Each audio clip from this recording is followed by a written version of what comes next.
There is a quiet moment, just before the mind accepts what it sees, when the world feels slightly unfamiliar.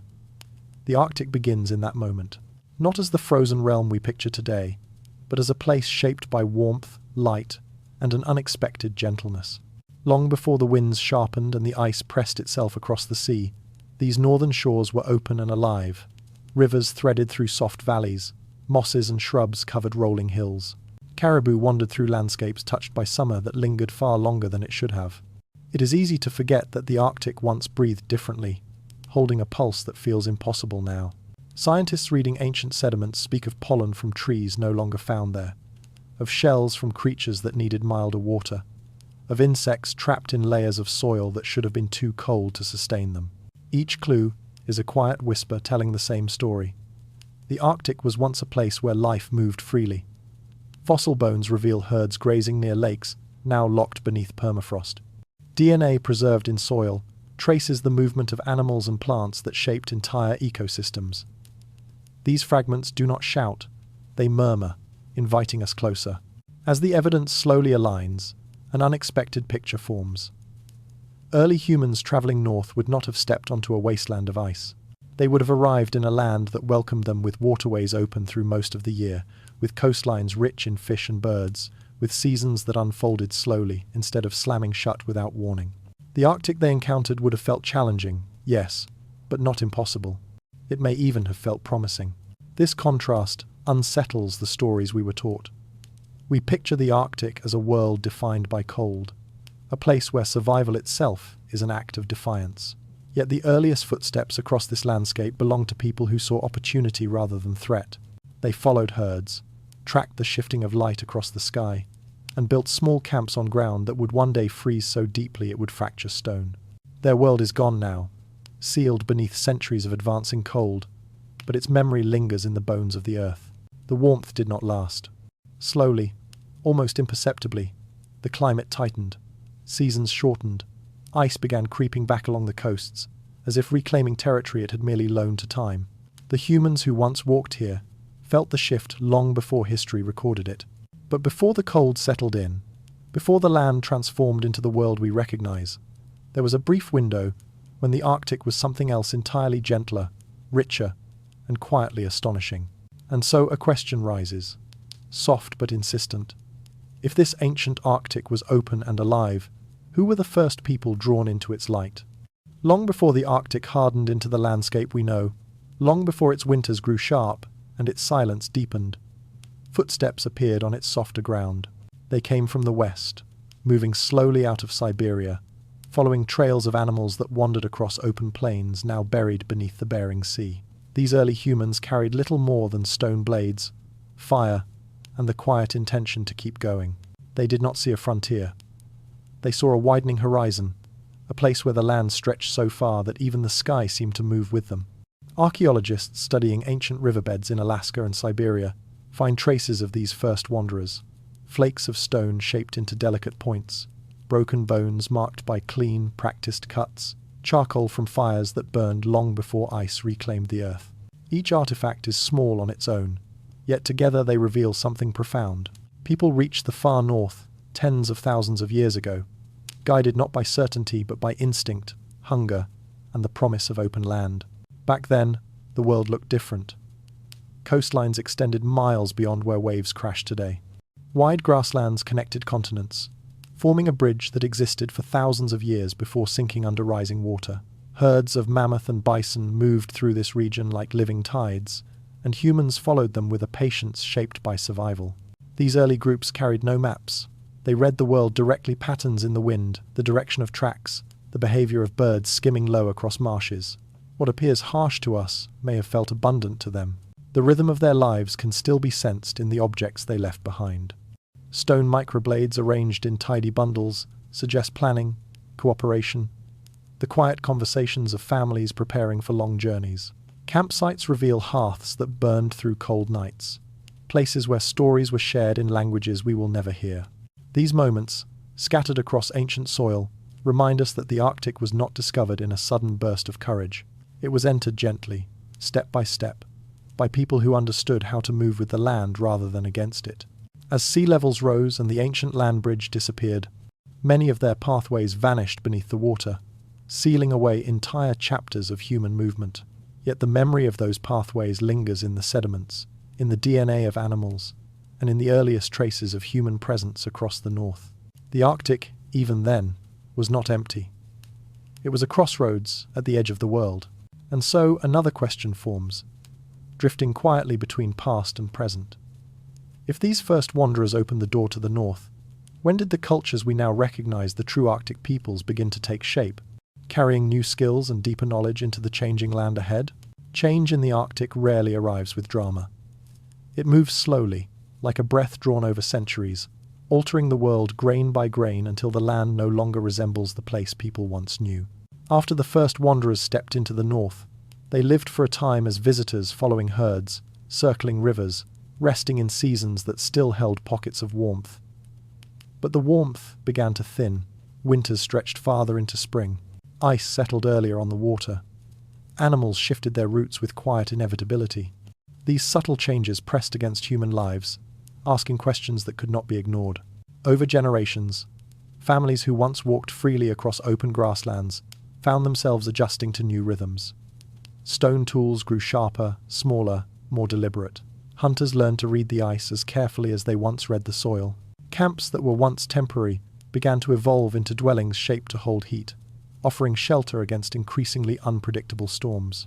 Archaeologists uncover traces of these shifts. Microblades arranged beside hearths, fragments of bone fashioned into needles, scattered remains of structures once framed with wood and covered in hides. Each discovery marks another small step in a long conversation between humans and climate. These early groups did not become Arctic people in a single moment. Adaptation gathered slowly, settling into daily life, like snow accumulating across a plain.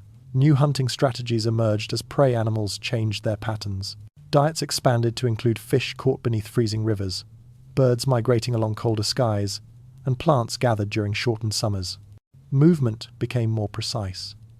Families traveled in smaller circles, returning to familiar grounds, where they knew the land would still provide. Over time, these adjustments shaped not only how people survived, but how they thought, planned, and remembered. To live in a cooling world required a different kind of intelligence, one that listened as much as it acted. The land became a teacher, offering lessons in patience, timing, and humility. Those who learned these lessons thrived. Those who resisted found the world slipping out of reach. Climate was no longer simply a backdrop. It became a force woven into every choice, guiding the rise of new traditions and the fading of old ones. As centuries passed, the Arctic continued to cool, carving sharper edges into the environment. The people who stayed did more than endure, they transformed. They shaped tools perfectly suited to frozen coasts, developed hunting methods built for darkness, and formed identities tied to landscapes that tested them without mercy. What began as adaptation gradually became culture, distinct and recognizable, anchored in knowledge refined through countless trials. And so the first chapter of the Arctic human story settles into place. Visitors became inhabitants. Inhabitants became specialists. Specialists became the ancestors of cultures that would one day define the northern world.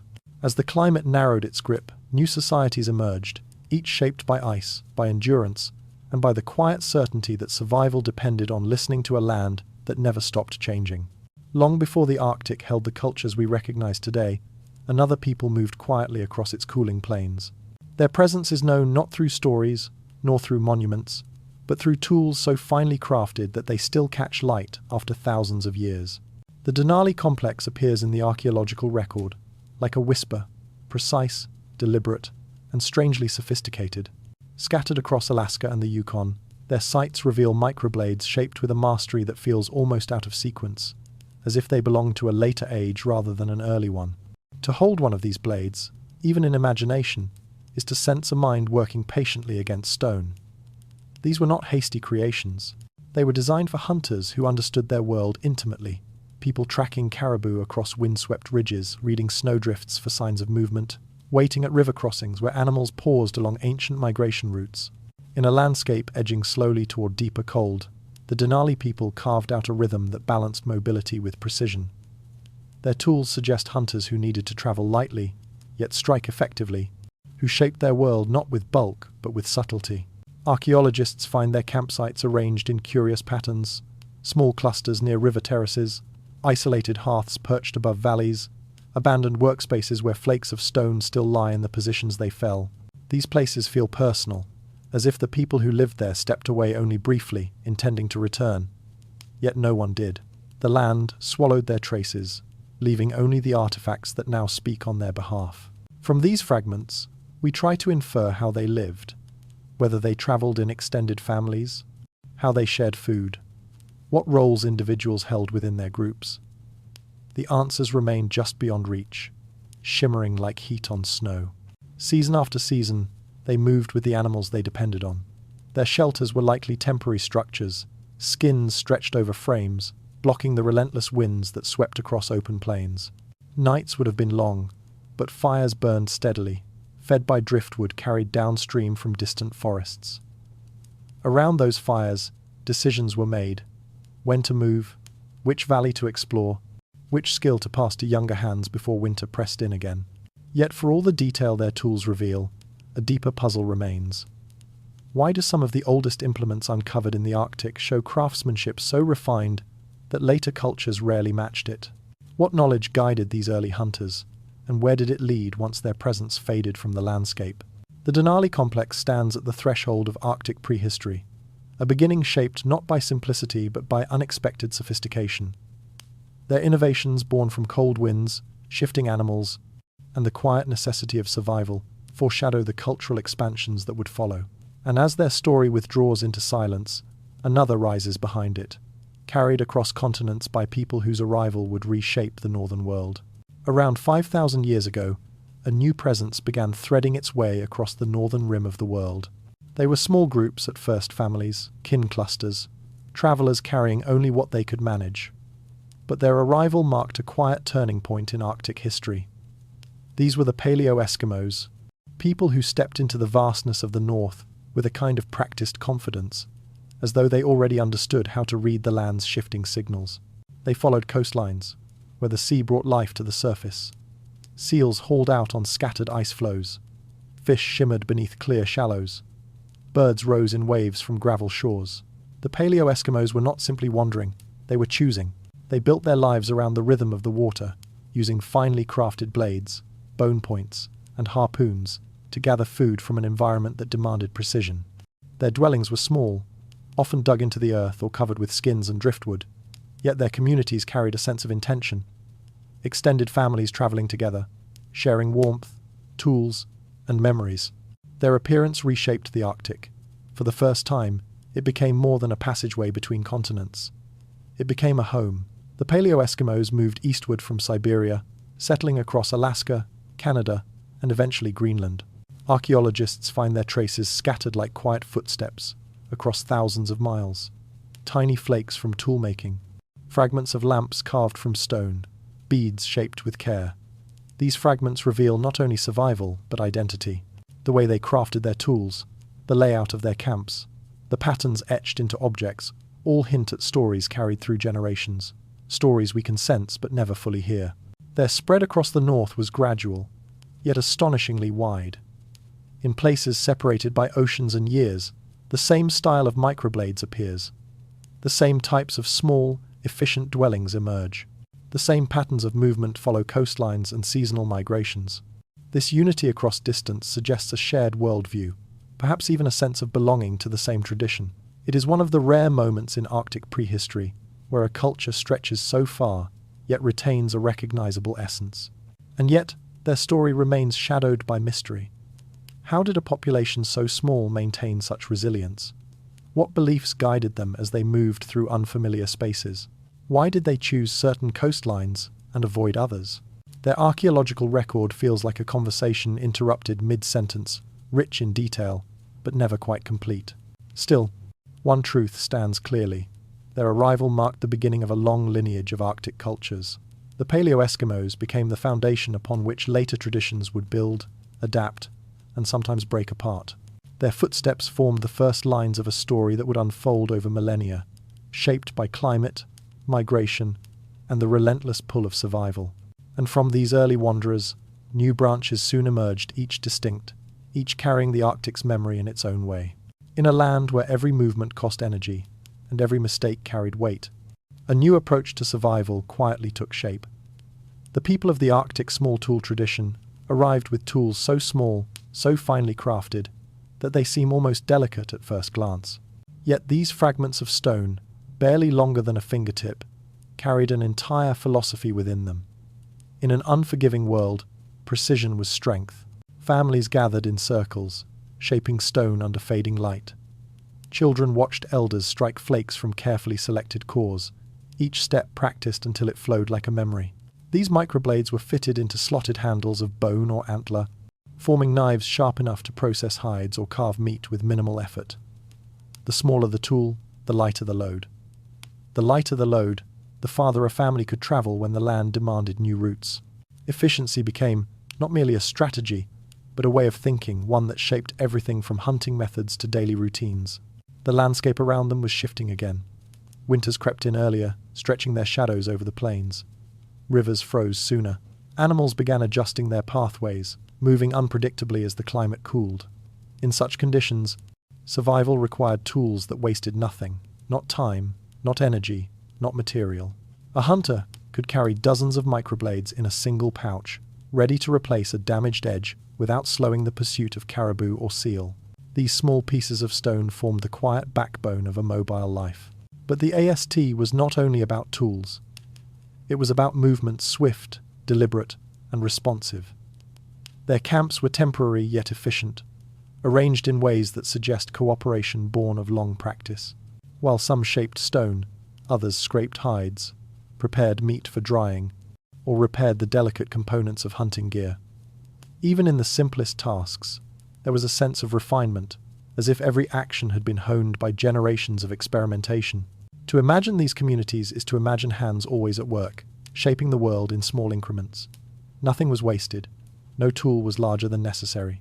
Their mastery reflected a deep understanding of the land, its dangers, its rhythms, and the opportunities hidden in its harshness. Rather than resisting the environment, they bent toward it, aligning their lives with the changing patterns of ice and light. And yet, for all their skill, they lived within a narrowing window of possibility. The climate continued its slow, insistent cooling. The land that once offered balance began to tilt toward scarcity. The ingenuity of the Arctic small tool tradition could carry them far, but no culture, no matter how refined, could escape the pressures building around them. Soon, new groups would rise, shaped by the same forces that had forged the AST. And in their footsteps, the Arctic would whisper a new and haunting question. What happens when the world changes faster than any tool can adapt? There are moments in the archaeological record when the story falters. A tool tradition ends.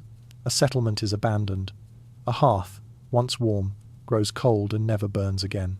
In the Arctic, these pauses appear like faint breaths in the earth, hints that entire communities slipped quietly out of sight.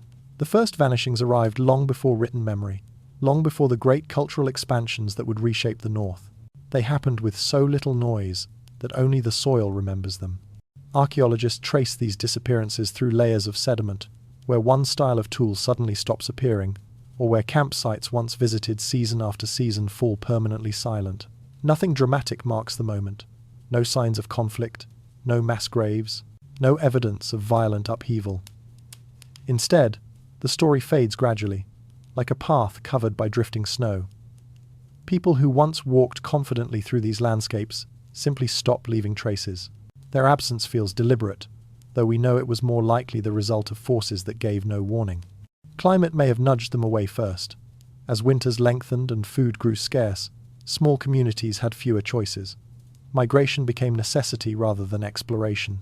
Some may have followed herds farther south, abandoning familiar valleys. Others might have merged with neighboring groups, their identities dissolving into new traditions. In such circumstances, the record blurs. The boundary between one culture and another becomes so soft that it disappears entirely, leaving archaeologists with puzzles that resist clear answers. Competition could also have shaped these vanishings. Later arrivals, equipped with different technologies or traveling in larger numbers, might have settled more successfully in places earlier groups had struggled to hold. But here too, the evidence speaks quietly. These were not sudden displacements. They seem more like slow shifts in population, where one tradition gradually overshadowed another, not through conflict, but through endurance. Environmental change offers another thread. Rivers altered their courses, coastlines shrank as sea levels rose. Regions that once supported life became treacherous or barren. For families living in small bands, a few difficult seasons might have been enough to break continuity. A camp abandoned for one winter could become a memory the next, and forgotten entirely within a generation. And then there is the possibility that nothing dramatic happened at all, that people simply moved, adapted, or transformed their practices in ways that left no recognizable signature. Cultures evolve constantly. Their endings are rarely as final as they appear in archaeology. What seems like disappearance may only be transition. Yet the silence surrounding these early vanishings lingers. It invites a quiet wonder about lives that unfolded fully and then slipped into obscurity without a sound. Their departure left space for others to rise, shaping the next chapter of the Arctic's long human story. And as we follow that unfolding path, we move toward a people who endured far longer than most expected, holding their identity against the cold with remarkable resilience. They emerge slowly, like figures taking shape in fog, appearing in archaeological layers around 2,800 years ago. The Dorset people did not arrive with fanfare or abrupt change. Instead, they settled into the Arctic so completely that it is hard to imagine the landscape without them. Where earlier groups travelled lightly, the Dorset stayed, building their world around deep winter and long silence. Their identity formed not by resisting the cold, but by embracing it. To understand the Dorset is to picture hunters moving across sea ice in the dim blue hours of winter, waiting beside breathing holes for the soft sound of a seal rising through darkness. Their tools reflect this intimate focus. Thick-bladed knives, polished burins, and heavy scrapers appear alongside distinctive triangular end blades, shaped for precise work on ice and bone. These objects speak of patience, of continuity, of a people who trusted methods handed down through generations. Their dwellings reveal the same theme. Dorset homes were often semi-subterranean, insulated with sod, and supported by driftwood frames. In winter, they built snow structures that held warmth efficiently, glowing faintly from oil lamps carved from stone. These lights, fed by blubber, tended carefully through long nights, would have flickered against walls lined with hides, illuminating faces marked by endurance and routine. Life moved slowly, shaped by storms and dark skies, but it carried a steady rhythm. What makes the Dorset so compelling is not just their survival, but their refusal to change quickly. Many cultures adapt rapidly under shifting conditions, but the Dorset held to their traditions with remarkable consistency. Their toolkits remained conservative. Their hunting patterns stayed focused on ice-based resources. They resisted adopting technologies that later groups used with great advantage. This steadfastness is one of their defining qualities, and perhaps one of the forces that shaped their fate. The archaeological record shows little evidence of conflict or rapid displacement. Instead, the Dorset lived for nearly 2 millennia across a vast region, leaving behind a trail of tools, dwellings, and art. Their carved figures, often with wide eyes and expressive faces, suggest a spiritual world intertwined with animals, ice, and the unseen forces of long winter nights. These carvings are among the most evocative artifacts in the entire Arctic, each one holding a fragile echo of lives rarely illuminated in detail. Yet within their strength lies vulnerability. As climates cooled further and new peoples arrived with more adaptable technologies, the Dorset's steadfast traditions became harder to sustain. Their intimate relationship with sea ice, once a source of security, became a liability as conditions shifted faster than their culture could respond. Still, in their rise, we sense a world perfectly tuned to cold, a culture shaped by ice and devoted to the narrow window of life it offered. And their quiet mastery sets the stage for the next revelation, the inner world they carved into stone, leaving behind art that still stirs something ancient within us. Among all the traces the Dorset left behind, their art speaks with the quietest and most unsettling voice. Scattered across Arctic sites are figurines carved from ivory, bone, and soapstone, small objects that seem to hold enormous presence. Many have hollow eyes, elongated limbs, or masked faces, as though the figures were never meant to represent ordinary people. Instead, they suggest beings glimpsed in dreams, spirits encountered in long winters, or symbols carried through dark seasons, when the line between the natural and the unseen grew thin. These carvings invite interpretation, though they resist certainty. Some resemble humans, yet something about them feels shifted, tilted toward another realm. Others blend animal and person, forming shapes that recall hunters becoming more like the creatures they depended on. A few appear masked, with exaggerated features that imply ceremony or transformation. Whatever they represent, they are deliberate, expressive, and charged with meaning. In a world where survival consumed so much time, it is striking that the Dorset still carved with such intention. These figurines were not random creations. They were carried, placed, or left behind in ways that suggest ritual significance. Perhaps they guided hunts, protected families, or helped communities interpret the forces around them. Perhaps they represented spirits believed to inhabit the ice, the sea, or the long Arctic night. The truth lies somewhere beyond reach, held by a culture that kept its stories within silence rather than writing. What is certain is that these objects reveal a worldview shaped not only by the brutality of the environment, but by its beauty. The Dorset lived in a place where darkness could stretch for months, where storms erased all direction, and where the ice groaned with shifting tension. In such a world, it would be natural to feel watched by forces larger than oneself. Their art may reflect an attempt to give shape to those forces, to understand them, honor them, or negotiate with them. Even today, handling a Dorset figurine creates a strange sense of contact. Its smooth surface, carved by hands long gone, retains a hint of warmth from another life. The hollow eyes seem to regard the viewer with calm uncertainty. These pieces are echoes of inner worlds, preserved when almost everything else, homes, clothing, voices, vanished without trace. To encounter Dorset art is to feel the presence of a people who saw the Arctic not as empty, but alive with spirit and intention. Their beliefs were shaped by a landscape that demanded humility, creativity, and a willingness to acknowledge what could not be fully known. And with this glimpse into their inner life, the story turns once more toward the physical world, toward the methods and strategies that allowed the Dorset to survive conditions few cultures could withstand. To understand how the Dorset survived, one must imagine the quiet, not the absence of sound, but the stillness required to wait beside a seal's breathing hole for hours, unmoving, listening for the faintest shift beneath the ice. This was the heart of Dorset survival, a mastery of winter hunting that demanded patience, skill, and an intimate knowledge of the frozen world. The Dorset relied more heavily on sea ice than almost any other Arctic culture. While later groups built boats capable of chasing whales through open water, the Dorset stayed close to the frozen surface, turning it into both pathway and hunting ground. They tracked seals by reading tiny clues: a slightly raised ridge, a discoloration in the snow, a whisper of warm air escaping through a hidden opening. A hunter would kneel beside such a spot, poised with a heavy, simple harpoon, waiting in darkness or dim twilight for the moment when a seal rose to breathe. Their dwellings reflected the same emphasis on winter adaptation. Long houses constructed from stone and sod sheltered extended families, their walls thick enough to hold back the cold for months at a time. Smaller snow structures, perhaps used during travel or short-term stays, reveal a people deeply comfortable with building temporary sanctuaries in harsh conditions. Heat came from oil lamps carved from stone, their flames fueled by precious fat gathered during successful hunts. The Dorset toolkit appears minimal when compared to later cultures. They did not use bows or advanced composite harpoons, tools that later Inuit groups refined into powerful weapons.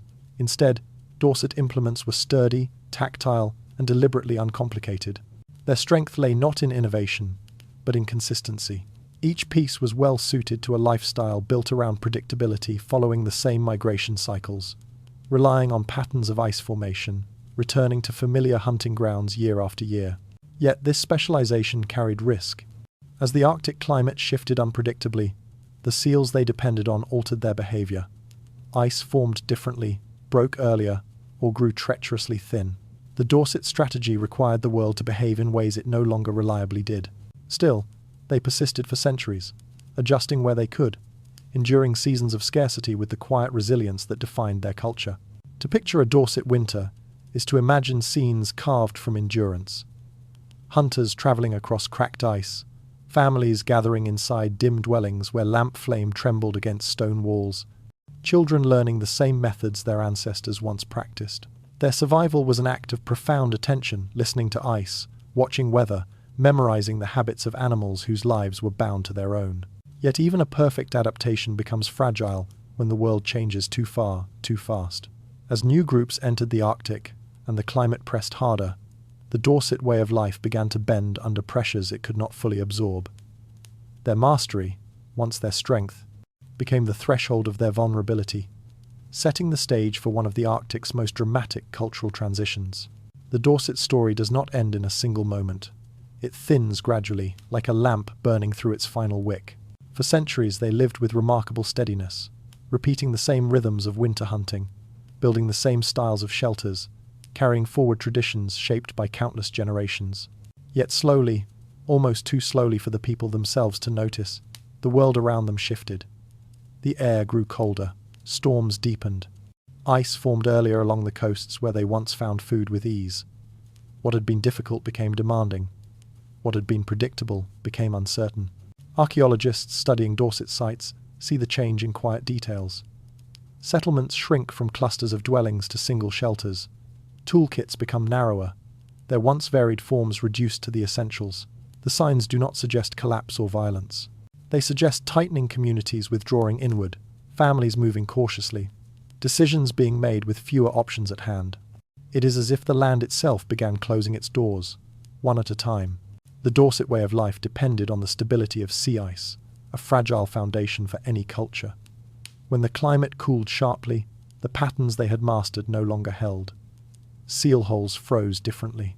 Migration routes shifted. Weather darkened earlier and lifted later. The Dorset could see these changes, but their traditions perfected for an older world offered little room for reinvention. Stability, once their strength, became the thing that held them in place while their environment continued to move. At the same time, new people approached from the west. The Thule were skilled, flexible, and carried technologies the Dorset never adopted: bows, sleds, large boats built for whale hunting. Their arrival was not a clash of armies, but a meeting of very different ways of living. The Dorset left few signs of contact, and no evidence suggests conflict. Instead, it seems the two cultures existed like parallel lines, close enough to sense each other, yet too different to truly meet. In that quiet distance lies another layer of the mystery. For a time, both cultures shared the same coastline, the same vast night sky, the same storms pressing against their dwellings. But while the Thule expanded confidently into the cold, the Dorset receded. Their last known sites showed dwindling numbers, isolated communities living at the far edges of what had once been their home. Eventually, their traces simply stop. No final settlement, no final fire, only silence, settling gently over a world they no longer inhabited. The Dorset did not vanish because they were weak. They vanished because their world changed beneath their feet, reshaping the rules of survival faster than their deeply rooted traditions could bend. And in that fading, we see the quiet truth that even the most resilient cultures can be undone, not by force, but by time. And from this silence, a new culture rises, one shaped by movement, innovation, and the power to thrive in ice the Dorset could no longer endure. They came from the west with a confidence that felt almost new to the northern world. The Thule did not drift into the Arctic hesitantly or by accident. They arrived with purpose, carrying tools and ideas that seemed to fold the landscape open before them. Where earlier peoples had moved carefully, the Thule advanced with a kind of practiced momentum, as if generations of preparation had led them to this moment when the ice, the sea, and the sky would become their allies. Their technology alone reshaped everything. Great skin-covered boats, umiaks, glided across coastal waters, large enough to carry families, cargo, and the weight of ambition. Sleek kayaks traced silent lines along the edges of drifting flows. Dog sleds cut swift paths over frozen ground, turning distances that once took days into journeys measured by the changing light. And in their hands, harpoons evolved from simple tools into intricate hunting systems capable of bringing down bowhead whales, the giants that had long dictated the rhythms of Arctic life. Where the Dorset had depended on stillness, the Thule depended on movement. They built winter villages that stood like anchored constellations along the coastline. Clusters of houses framed with whalebone ribs, covered in sod, warmed by lamps burning oil gathered from the sea. Inside, families worked with quiet efficiency, carving new points for weapons, mending harnesses for sled dogs, preparing the gear needed for the long hunts that defined their world. Their dwellings were not temporary. They were statements of presence, markers of a society confident enough to settle deeply into the land, and still they moved. The Thule spread across Alaska, swept through northern Canada, and reached Greenland in only a few centuries. A migration so vast and so rapid that it transforms every map of the period. They travelled along coastlines marked by shifting ice, reading the currents and winds with an instinct honed across generations. Their networks stretched across thousands of miles. News, materials, and kinship ties passed between settlements with remarkable speed, binding distant communities into a single cultural fabric. What made their expansion possible was not simply technology, but adaptability. The Thule understood that the Arctic was never the same from one season to the next. They adjusted swiftly to the smallest changes. A shift in whale routes, a new pattern in sea ice, the subtle signs of storms gathering beyond the horizon. Their world rewarded those who could learn quickly, and the Thule learned faster than any group before them. Their arrival did more than mark a new chapter. It rewrote the character of the Arctic itself. Where earlier cultures lived in response to the land, the Thule engaged with it as collaborators, using innovation to widen the boundaries of what survival could mean. Their confidence echoes through every artifact they left behind, through the whalebone frames of houses and the polished tips of hunting tools. And when we step inside their world, another question begins to rise. What did daily life feel like within a society built on such momentum and mastery? In the deep months of winter, when the sun slipped below the horizon and lingered out of reach for weeks at a time, the Thule village did not fall silent. It glowed. Houses built from whalebone, sod, and driftwood formed low silhouettes across the frozen ground, their walls holding warmth the way cupped hands hold breath. Inside these dwellings, life unfolded with a steady rhythm, shaped not by daylight but by the pulse of shared work. A single home might shelter several families, each space divided by skins and carefully arranged tools. Lamps carved from soapstone flickered with seal's oil, casting gentle light across faces bent over quiet tasks. Children learned by watching how to scrape hides, how to carve bone, how to tie knots that would hold against icy winds. Their lessons were not spoken in lectures. They were absorbed through repetition, through the soft murmur of adults shaping the world around them. Outside, the village moved as one. Sled dogs paced eagerly, their breath curling into the cold air as they waited for the next journey. Men repaired harpoons with practiced ease, fitting toggling heads into shafts that would hold firm when striking into the flesh of a whale. Women tended to caches of meat, organizing stores that could sustain the community through long spells of darkness. Every person carried knowledge that mattered. Every task connected to another. Even in the stillness of winter, the Thule world was not isolated. Marriages linked distant families. Trade routes extended across ice and sea, binding communities through gifts of stone, ivory, and stories. Travelers arrived with news from the west or the far eastern edges of the Arctic, carrying information about weather, migrations, and shifting conditions along the coast. These exchanges were more than practical. They formed the connective tissue of a vast northern world. The Thule understood the ice in a way few people ever have. They knew where leads would open, where seals surfaced to breathe, where whales might pass beneath dark water. Their movements were not guesses but readings, interpretations of subtle patterns in wind, sound, and current. Life never felt effortless, yet it flowed with a clarity that came from generations of accumulated skill. And beneath this skill lay something quieter, a sense of confidence, the kind that grows when a community knows its place in the landscape. In a region others considered hostile, the Thule built comfort, structure, and joy. Stories were told during the longest nights, laughter rising softly beneath the snow-covered roofs. Small hands reached into the lamplight to shape tools that would one day guide them across the ice. To understand their world is to recognize that survival was only the beginning. They made the Arctic livable, even abundant, by turning knowledge into habit and habit into culture. And once this daily life is seen clearly, another question follows naturally.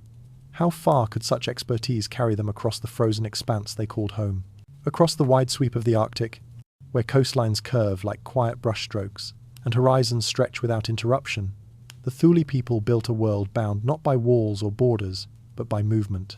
Their strength lay not in the size of their settlements, but in the reach of their footsteps, sled runners, and boat wakes.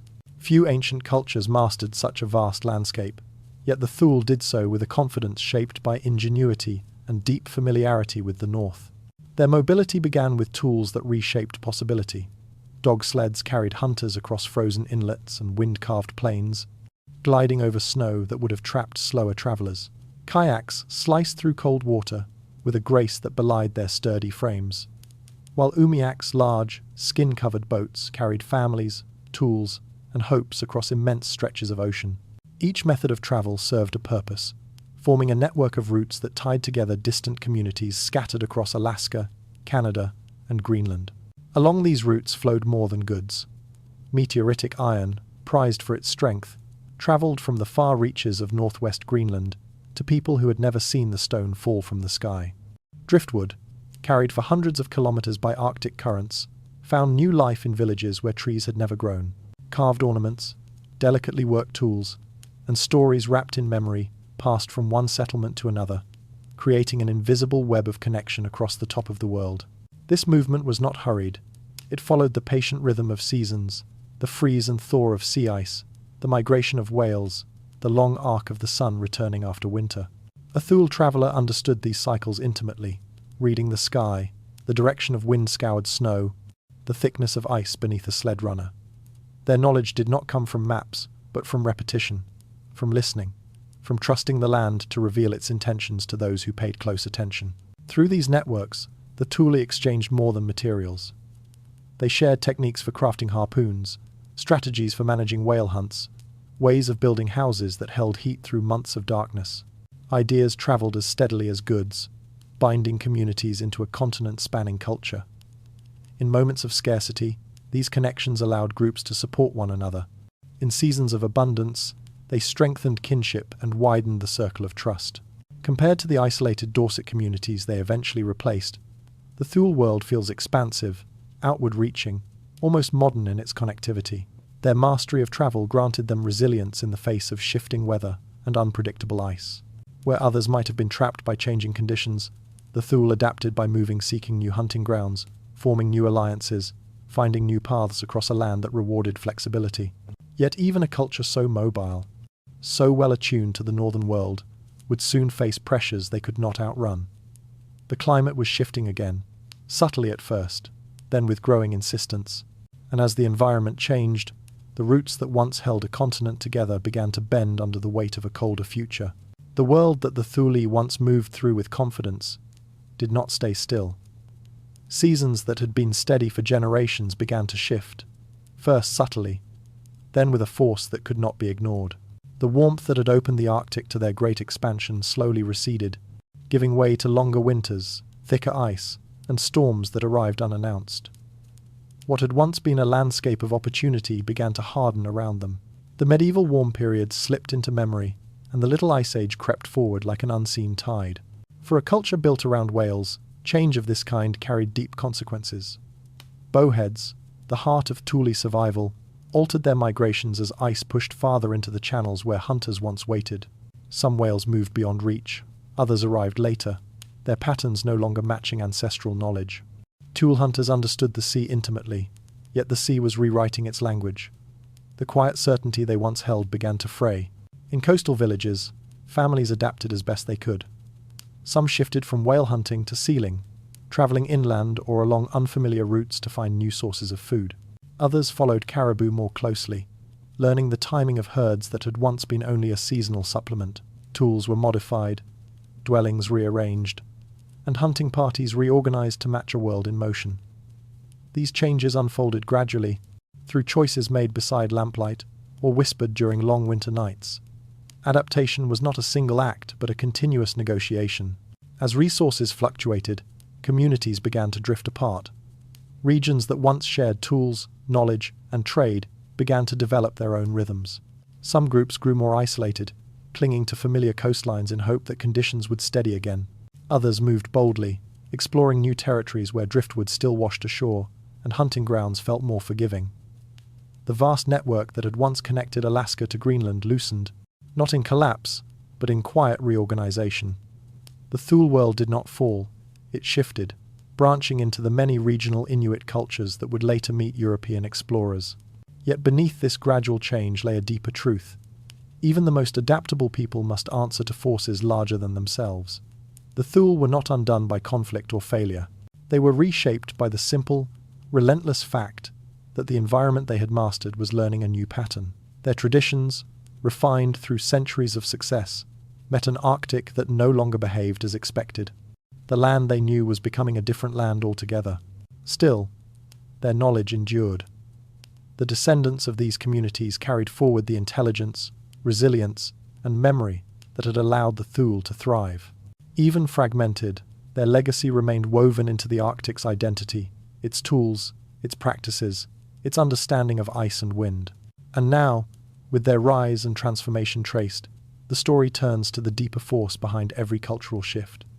The climate that shaped not only their world, but the fate of every people who walked the northern edge of the earth. Winter does not reclaim a land all at once.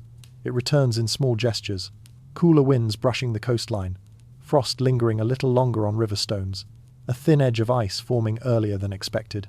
At first, these changes seem harmless, almost forgettable. Yet, as the years fold into one another, these quiet signals accumulate, and a transformation begins that no one can reverse. The Arctic, once softened by centuries of relative warmth, started tightening into a colder shape. What had been familiar became uncertain, and what had been predictable slowly dissolved into something far more fragile. During the medieval warm period, seas had opened for long months, carrying whales along generous routes and offering hunters a reliable rhythm.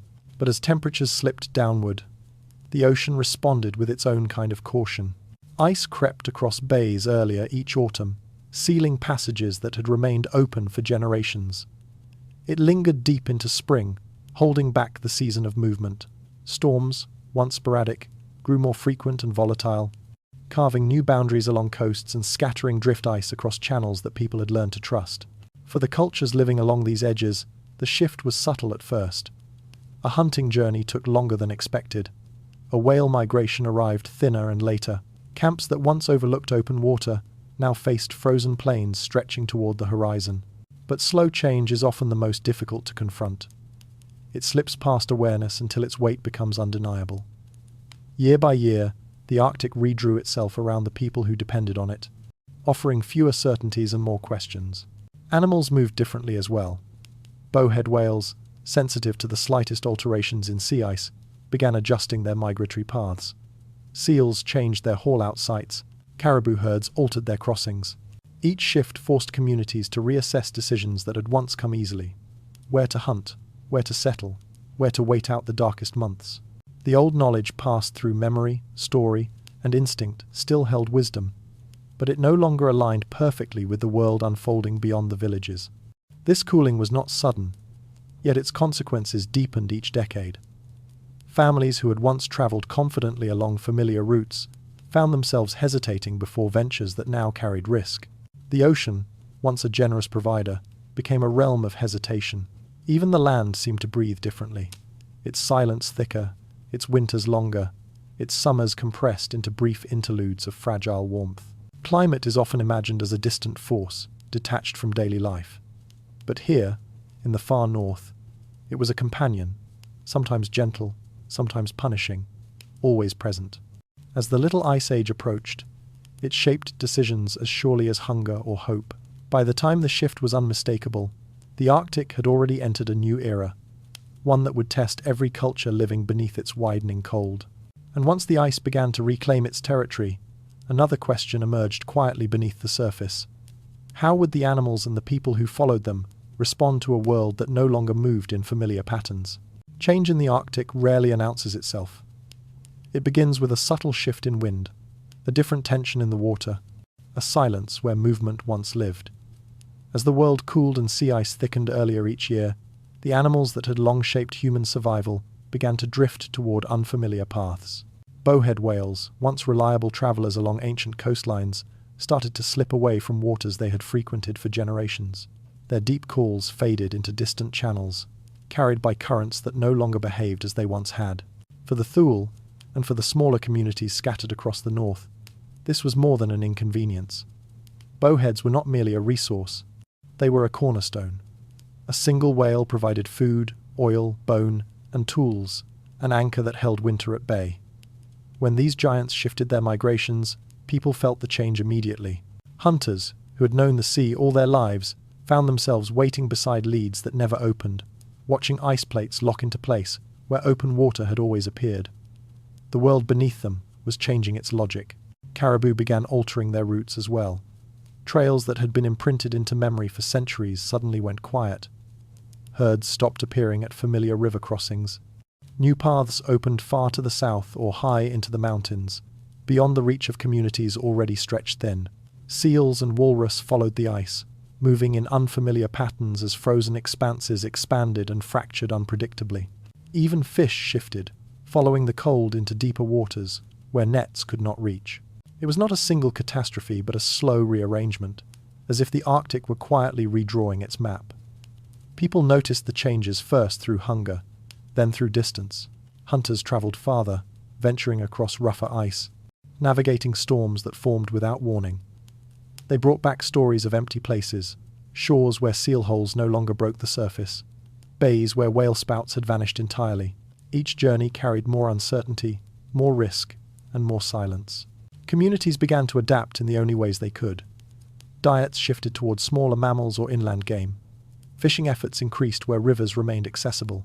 Families altered the timing of their migrations, following whatever clues the land still offered. But these adjustments carried weight. Every new strategy required more energy, more cooperation, more hope.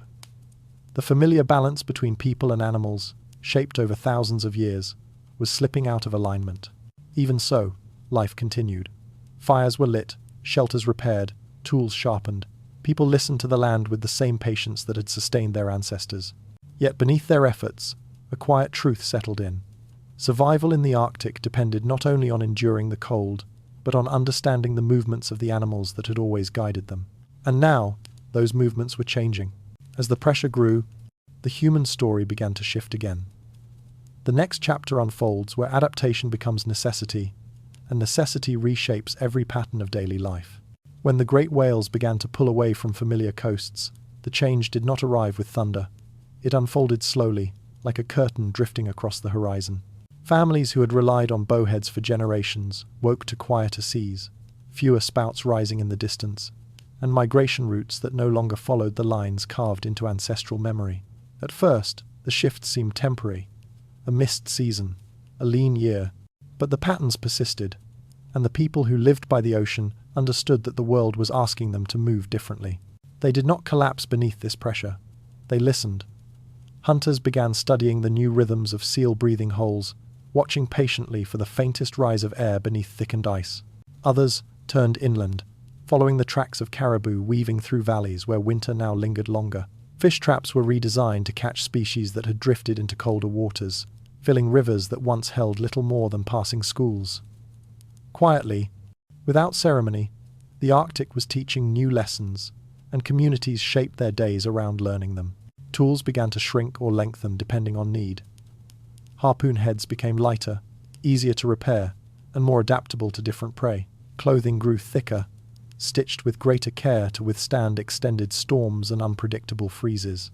Sled runners were reshaped to glide across rougher, wind-scoured snow. Each change carried the memory of countless trials, moments when someone realized a design no longer worked and altered it with steady hands. Innovation was not dramatic. It was a steady accumulation of adjustments made by people who had always been attuned to the land's quiet warnings. Homes shifted as well. Some families built farther from the coast, choosing slopes where drifting snow offered shelter. Others stayed near the shoreline but adopted flexible patterns, small camps in winter, temporary sites in spring, shared gathering places in summer. Knowledge flowed across generations, as elders explained how to read subtle changes in light, wind, and sea ice. These teachings were not merely instructions. They were threads binding communities together through uncertainty. Through all this, the Arctic itself remained indifferent. It did not punish or favor. It simply changed, and those who lived within its reach adapted in response. The people of this era carried a calm resilience, shaped by centuries of understanding that nothing in their world stayed still for long. Their adjustments were not acts of desperation but acts of respect, recognition that survival depended on moving with the land, not against it. Yet even this flexibility had limits. Isolated groups, already living at the margins of habitability, began to feel the tightening grip of scarcity. Their tools evolved, but slowly. Their movements shifted, but not always far enough. The same cooling that inspired creativity for some pushed others towards silence, marking the beginning of disappearances that archaeology would later uncover in fragments. And so the story tilts once more, toward those who could not outrun the changing world, and toward the fragile traces they left behind. In every age of change, there are voices that grow quieter before they disappear. Along the far edges of the Arctic, where winter tightened its grip earlier each year, small communities felt that quietness long before the rest of the world sensed anything was shifting. These were families living far from the larger Thule networks, relying on familiar hunting grounds, stable seasons, and knowledge passed down through memory rather than invention. For a time, those memories served them well. But as the climate cooled and the seas reorganized themselves, the old patterns began to fail. People who once traveled confidently across predictable ice now found surfaces cracking beneath their feet. Seal holes froze too fast. Caribou routes wandered away from valleys that had fed generations. Food stores ran low more often, and winter stretched longer, as though the land were slowly withdrawing its generosity. Archaeologists uncover traces of this unraveling. Abandoned hearths, tools left unfinished, settlements shrinking year by year like breath clouds fading into cold air. The record does not show panic. It shows persistent families who continued returning to the places they loved, even as those places offered less with each passing season. Within these remote groups, resilience became a quiet promise rather than a visible achievement. Elders shared what they knew: how to read subtle changes in snow texture, how to follow winds that carried animal scent, how to ration food when storms refused to break. These teachings kept people alive, but they could not reverse the deeper shifts unfolding around them. Each winter pressed harder. Each migration brought fewer animals, and gradually, the distances between communities widened, not because people wished to separate, but because the land no longer allowed easy travel. Isolation deepened. Families who once exchanged goods, stories, and partners with nearby camps found themselves alone for entire seasons. Without shared knowledge and mutual support, adaptation slowed. Tools became simpler. Settlements became smaller. Children grew up with fewer companions, fewer teachers, fewer signs of abundance. The weight of survival rested on thinner foundations, and the margins of possibility narrowed until even the strongest efforts could not keep pace with the changing world. Yet there is dignity in their persistence. These were not people defeated by rival cultures or overwhelmed by conflict. They were people who held on as long as the land allowed, meeting each hardship with the same quiet endurance that had sustained their ancestors. Their disappearance is not marked by dramatic endings, but by fading footprints, thinning refuse layers, and dwellings left carefully arranged, as if waiting for a return that never came. In the silence they left behind, we sense a truth often overlooked. Not every culture ends with a final event. Some dissolve through subtler forces, shifts in climate, movements of animals, winters that stretch just a little too long. Their stories remind us that survival depends not only on strength or skill, but on the world's willingness to meet human effort halfway. And so their absence opens the way for a broader view, one where climate itself becomes a guiding hand in the long, winding migrations of Arctic history.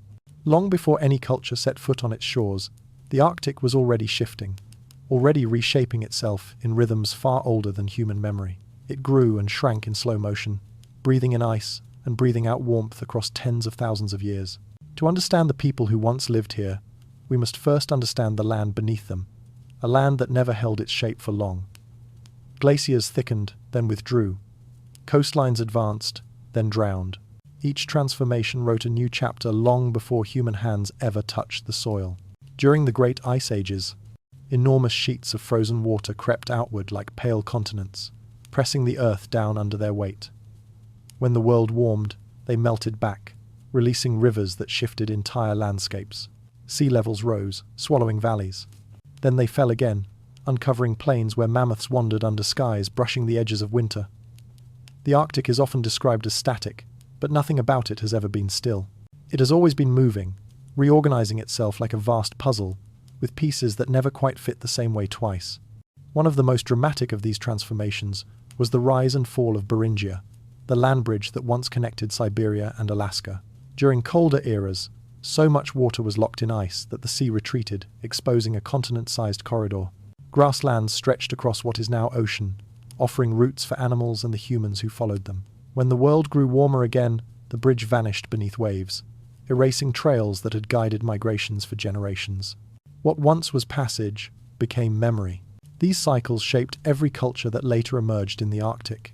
Paleo-Arctic hunters followed herds across ground that no longer exists. Dorset families built their lives on coasts we cannot see. Thule whale hunters travelled waters that once rested under ice meters thick. To them, these shifts were not geological abstractions. They were realities that arrived season by season, changing how long the rivers stayed open, where the caribou moved, when the sea ice thickened enough to trust. Their history was not separate from the climate, they were woven together, each responding to the other. Think of the Arctic as a tide of land and cold, rising and falling at a pace too slow for a single lifetime, yet powerful enough to steer the course of civilizations.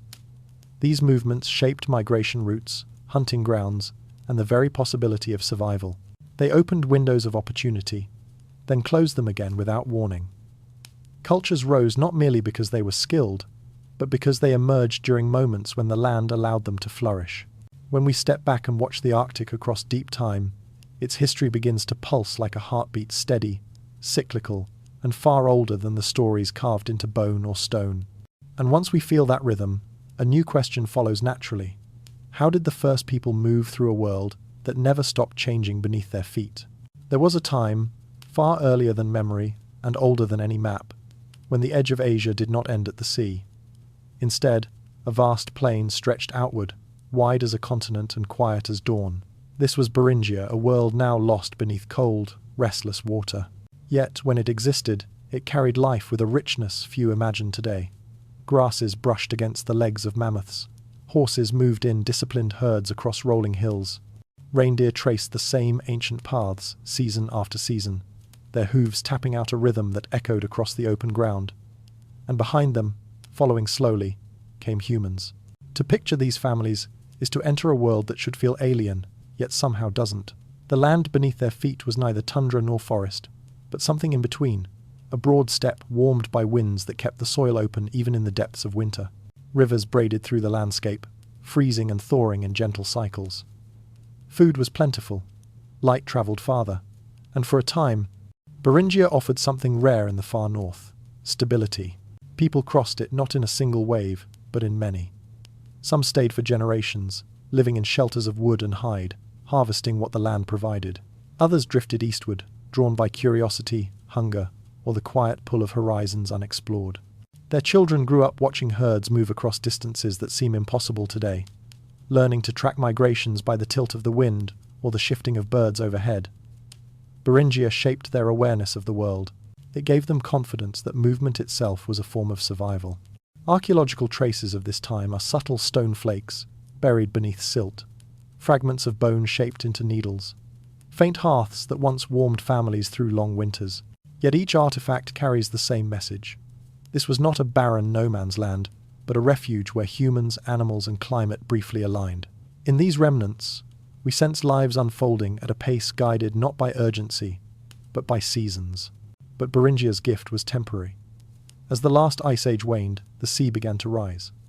Water crept across the plains, filling low valleys, breaking ancient pathways, swallowing places where people had lived for centuries. The crossings became narrower, then rare, then impossible. Slowly, the great landmass dissolved into the ocean, leaving only islands and memories etched into the sediments below. Those who had already crossed eastward found themselves in a new world, one that stretched down the spine of the Americas, offering landscapes they had never imagined. Others remained behind, their descendants continuing different journeys across Siberia. A single world became two, each shaped by the same ancient migration, but pulled toward different destinies. Beringia vanished, but the footsteps across it did not. They carried forward into forests, river valleys, and frozen coasts, branching into countless cultures shaped by the lands they chose to call home. And from those first crossings, the Arctic story began to unfold in all its complexity. When the first families stepped into the Americas, they did not yet know how vast the land before them was. They only knew that the world kept opening. Valley after valley, coast after coast, offering choices that would echo far into the future. In those choices lay the beginnings of cultural branching, quiet divergences that, over generations, would give rise to entirely new ways of living. Imagine groups moving together at first, sharing tools, stories, and memories of Beringia's wide grasslands. But as seasons changed and resources shifted, some families drifted toward the coasts, drawn by the steady rhythm of tides and the promise of marine life. Others turned inward, following herds across wind-swept plains or climbing into river-carved corridors where freshwater fish gathered. Each path demanded a different kind of knowledge, and slowly, almost imperceptibly, those differences shaped identity. In one region, people refined microblades for swift movement and efficient hunting. Farther east, another group began adapting tools for seal-rich waters, learning how sea ice formed, fractured, and carried sound. The branching continued not as a single moment, but as a series of small decisions, choosing a wintering ground, experimenting with a new hunting method, favoring one material over another. Over generations, these choices became traditions, and traditions became culture. Archaeologists see this unfolding in scattered traces, toolkits with distinct shapes, dwellings arranged in patterns unique to their environment, bones showing the diets that anchored each community's survival. What appears to us as variation is, in truth, a map of human imagination responding to place. The Arctic did not mold one people, it molded many, each shaped by the landscapes they inhabited and the challenges they embraced. Some groups remained close to the sea, developing intimate knowledge of tides, currents, and marine migration. Others traveled inland, mastering the movement of caribou and reading the faintest signs of shifting weather. Their technologies diverged, their rhythms diverged. Even their stories must have diverged, reflecting the animals, landscapes, and seasons that shaped their lives. And yet, these splits did not sever connection entirely. Ideas still traveled slowly, quietly across distances that seem impossible today. A new tool type in one region appears centuries later in another. A dwelling style echoes across vast stretches of coastline.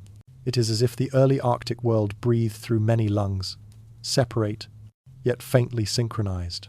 Human history often appears linear when written on a page, but here it branches like a river, carrying countless tributaries of thought and practice. Every divergence reflects a different answer to the same question.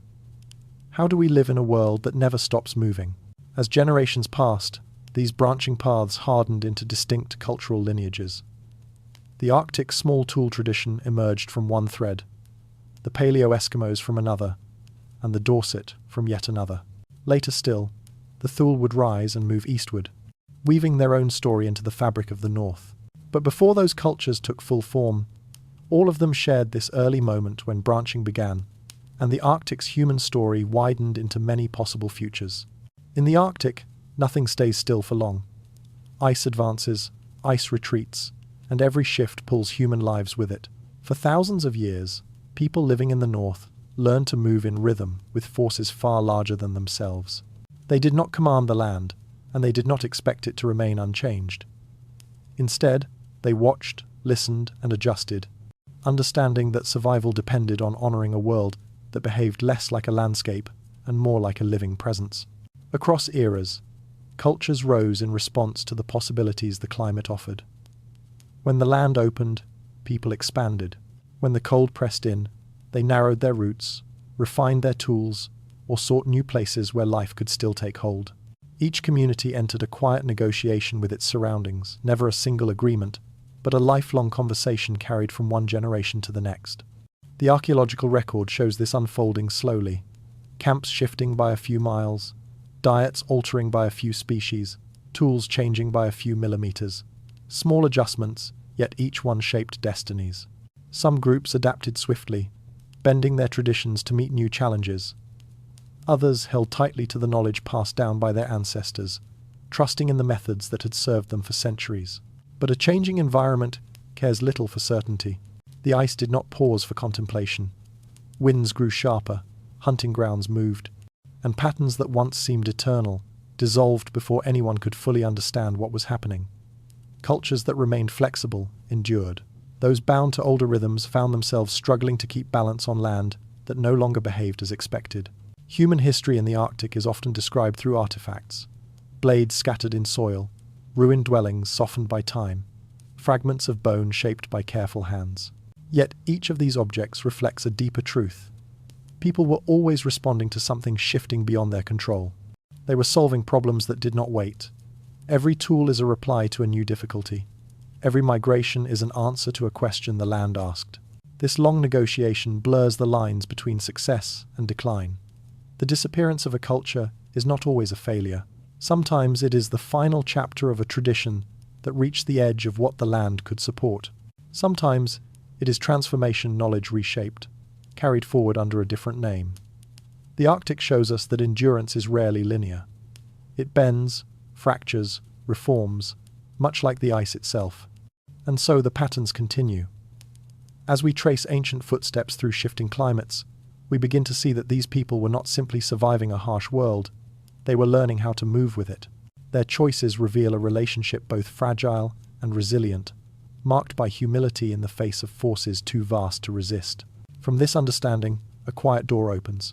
If nature shaped their stories with such influence, what happened when entirely new forces, outsiders, explorers, and distant empires entered the north and disrupted the balance they had maintained for millennia? The Norse came to Greenland with dreams of new farmland and quiet stability, carrying memories of fjords and bright northern summers. They built their settlements along the edges of deep inlets, where driftwood sometimes washed ashore and grass clung stubbornly to thin soil.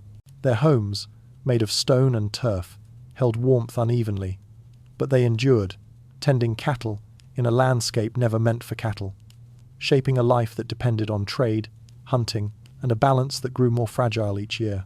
To them, Greenland was the far edge of the known world, a final thread connecting their colonies to the wider North Atlantic. Yet they were not alone in that vast expanse. Far to the north and west, another world moved quietly across the ice. Thule hunters followed whales along shifting floes, guiding skin boats through freezing winds, reading currents and sky with knowledge gathered across generations. They travelled with an ease the Norse never mastered, navigating a world the settlers respected but did not fully understand. For a brief moment, these two cultures lived in parallel, separated not by miles but by different ways of belonging to the land. Archaeologists discover small traces of their nearness. Wood worked with metal tools found in Thule sites, a handful of Norse objects carried far from any farm, and passages in Icelandic sagas hinting at distant encounters with people who travelled by skin boats. These fragments do not speak loudly. They only suggest moments when two worlds brushed against each other without colliding, like ships passing in fog. The Norse looked outward toward Europe, hoping for ships that came less and less frequently. The Thule looked inward toward the ice, trusting in knowledge that had carried them across continents. As the climate cooled, the Norse farms struggled. Hay yields declined, storms grew harsher, and sea ice crept farther down the coast, cutting trade routes and shortening the seasons of open water. Families abandoned outlying settlements, retreating toward the few places where the land still offered enough to sustain them. They patched their walls, rationed food, waited for ships that never came. The world they had built required connections that were slipping away. Meanwhile, the Thule adapted, with a fluidity shaped by centuries of migration. They followed the whales' shifting paths, adjusted their hunting strategies, and carried their traditions across regions the Norse no longer claimed. Their mobility became their strength. Their understanding of ice allowed them to move into areas where farmsteads collapsed beneath drifting snow. The land favoured those who listened most closely to its changes. In this quiet exchange, one culture withdrawing, another advancing, no battles were fought, no clear borders redrawn. The Norse faded from Greenland, not through conflict but through an inability to match the pace of a land reshaping itself. The Thule remained, guided by a different relationship with the Arctic's deep, demanding rhythms. As the Norse story dimmed at the edges of the world, another kind of journey began. The arrival of explorers seeking maps, routes, and answers in a region that revealed little and remembered everything. When European ships first edged into Arctic waters, their wooden hulls creaked like uncertain voices. The men aboard believed they were entering a blank space on the map, a region waiting to be claimed, measured, and transformed into lines of ink. Yet the farther they sailed, the more the Arctic revealed itself not as an empty frontier, but as a world already shaped by generations who understood it in ways outsiders could scarcely imagine. The explorers carried instruments and charts. The people they met carried memory. Their journals describe landscapes that seemed to shift beneath the eye, ice forming patterns they could not decipher, fog swallowing the horizon without warning, water that lay still one moment and churned the next. They wrote of long nights that unsettled them, and bright summers that confused their sense of time. Every step felt like stepping into a story whose beginning they had missed. For the Inuit, however, these conditions were familiar rhythms. They read wind, cloud, and sea ice with the fluency of those who had lived inside this vastness for centuries. Encounters between the two worlds were hesitant, curious, and often tinged with misunderstanding. Explorers marveled at sleds that moved with astonishing speed across snowfields, at kayaks that sliced through icy water with effortless grace, at clothing that held warmth even when storms pressed against the skin. These skills seemed miraculous to men who struggled simply to keep fires lit or find shelter before night closed in. Yet even as they admired what they saw, they struggled to place it within their own frameworks. Their maps had no space for knowledge that did not come from their own traditions. There were moments of genuine connection, quiet exchanges of tools, gestures, and food, offered in mutual recognition of shared humanity. But there were also moments when the Arctic itself seemed to intervene, reminding both sides who truly commanded this place. Storms shattered masts, ice trapped ships until they groaned under the pressure. Entire expeditions vanished into the cold, leaving only fragments of equipment drifting ashore months later. The land, unmoved by ambition, offered acceptance only to those who learned its subtleties. As explorers pushed farther, believing each new headland might reveal a passage or a coastline never seen before, they often mistook their sense of discovery for the land's reality. Inuit travelers watched these efforts with quiet clarity, knowing the patterns of currents, the timing of pack ice, the safe routes that could be trusted, and the ones that lured the unprepared into danger. To the Inuit, the Arctic was not a puzzle to be solved. It was a relationship demanding, intricate, and ancient. Gradually, explorers realized that what they were discovering was not new territory, but the limits of their own understanding. Each voyage revealed how much remained hidden beneath the surface of ice and silence. And as curiosity led them deeper, another shift began. The desire not just to traverse the Arctic, but to study it, measure it, and decode the shadows left by those who had lived here long before.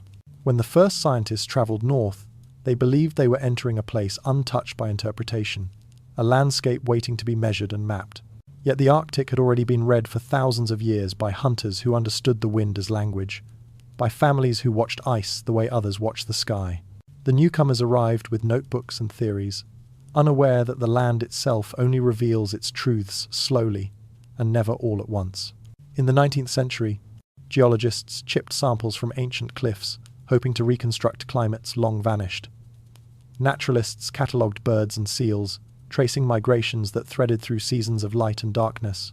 Archaeologists knelt beside fragments of bone and stone, turning each artifact over in their hands as if the past might speak through touch alone. They were careful observers, but they were also outsiders, peering through lenses shaped by their own expectations.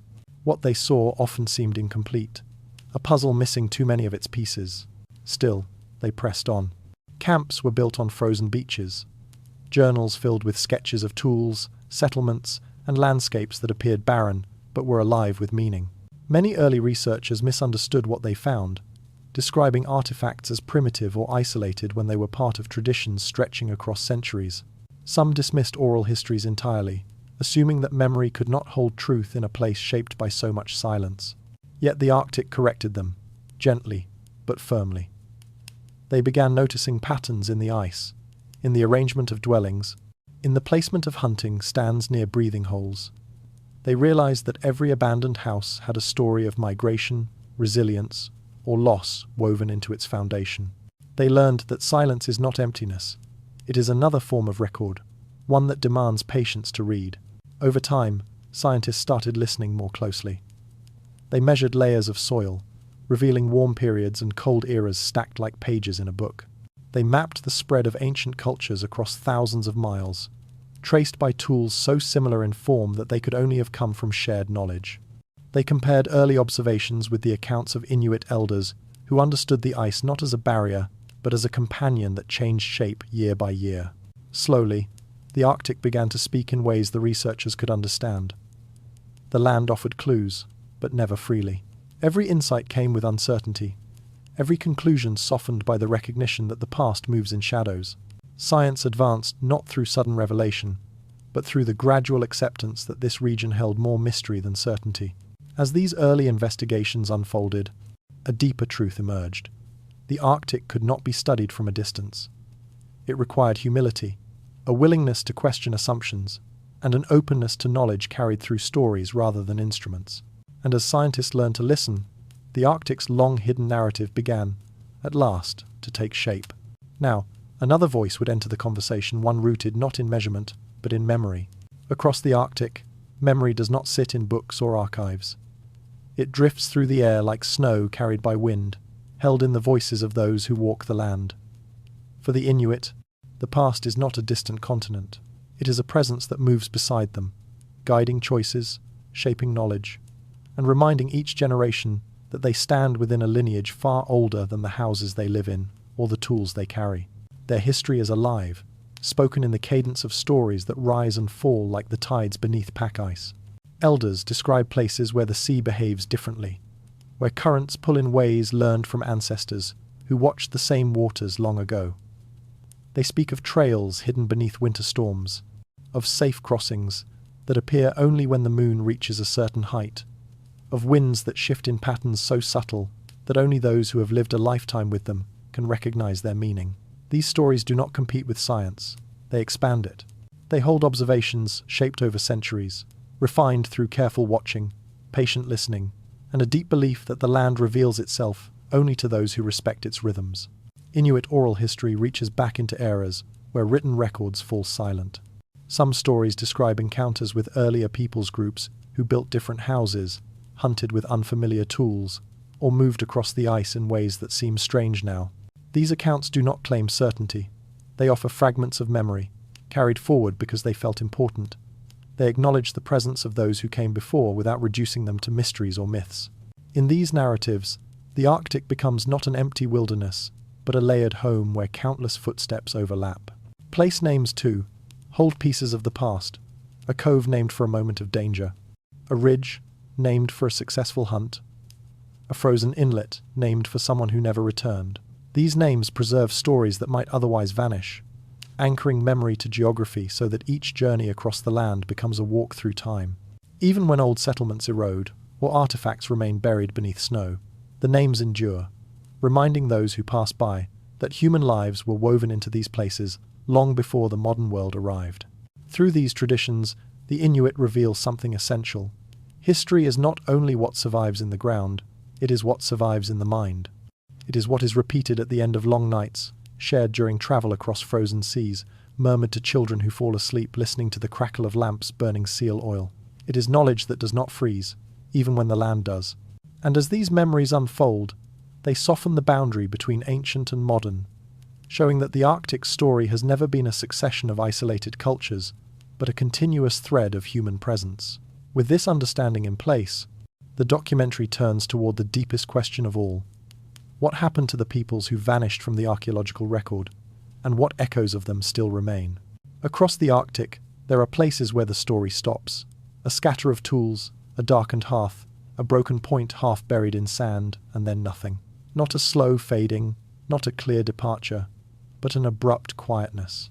Archaeologists kneel beside these fragments, trying to understand why entire cultures dissolved into silence. Yet the more evidence is gathered, the more the mystery seems to grow. No single cause appears. No single moment explains it.